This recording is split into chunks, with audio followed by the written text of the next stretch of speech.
Friends பாருங்க, எல்லாம் plastic அரிசி சொன்னாங்க. நான் நம்பல, சும்மா ஏதோ சொல்றாங்கன்னு நினைச்சேன். இங்க பாருங்க, நான் இது ரொம்ப நேரமா இப்பதான் வந்தேன் வீட்டுக்கு, சாப்பிடலான்னு உட்காந்தேன். பாருங்க, தட்டுல எல்லாமே போட்டுக்கிட்டேன். அதுல இருந்து தான் ஒரு இது எடுத்திருக்கேன். கரெக்டா நான் சாப்பிடும் போது ஒரு வீடியோ போன்ல வந்தது, அதை பார்த்துட்டு இருந்தேன். பார்த்தா அது இது நான் முந்தா நேத்து வாங்கின அரிசி. இது சாப்பிடும் போது என் ஹஸ்பண்ட் சொன்னாரு, இது டேஸ்ட் நல்லா இல்ல, இது சாப்பாடு மாதிரியே இல்ல அப்படின்னு சொன்னாரு. சரி, ரைஸ் மாத்திட்டு வேற வாங்கிட்டோம். பட் ஆல்ரெடி நான் காலையில வடிச்ச சாப்பாடு இது. பாருங்க, நான் நம்பவே இல்லை. இது என்னதான் எவ்வளவு நேரமா நான் இதை பிசைறேன், இது என் கையில ஒட்டவே இல்லை. உண்மையான அரிசி இப்படி எல்லாம் இருக்காது.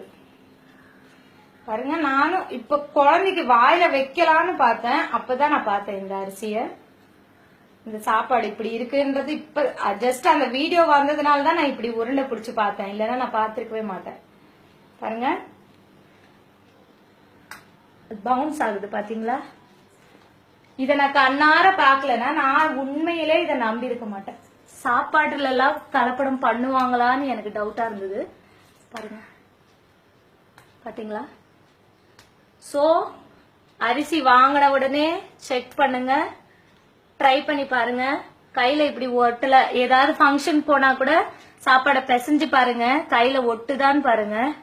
அப்படி ஒட்டலைன்னா தயவு செய்து அதை சாப்பிடாதீங்க, குழந்தைங்களுக்கு கொடுக்காதீங்க.